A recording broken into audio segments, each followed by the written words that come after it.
అనగనగా అదో ప్రశాంతమైన గడ్డి మైదానం. అక్కడ బెల్లా అనే బటర్‌ఫ్లై నివసించేది.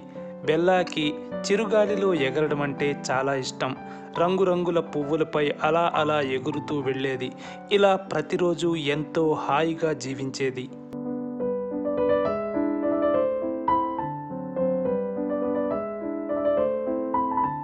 ఓ రోజు బలమైన ఈదురుగాలి వచ్చింది.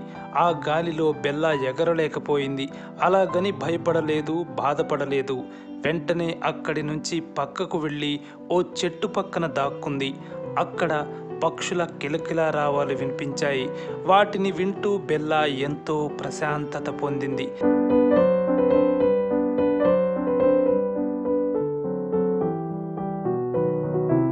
కాసేపటికి ఈదురుగాలి వెళ్ళిపోయింది. బెల్లా తిరిగి ఎగరడం ప్రారంభించింది. ఎంతో శక్తి వచ్చినట్లు ఫీల్ అయింది. ఎక్కడ లేని ఆనందం తనలో కనిపించింది. అప్పుడు ఓ విషయం బెల్లాకి అర్థమైంది. మరింత బలంగా మారాలంటే విశ్రాంతి అవసరం. రెస్ట్ తీసుకుంటే ఎనర్జీ లెవెల్స్ పెరుగుతాయి. ఎంత పెద్ద సమస్య వచ్చినా ప్రశాంతంగా ఉంటే అదే పోతుంది.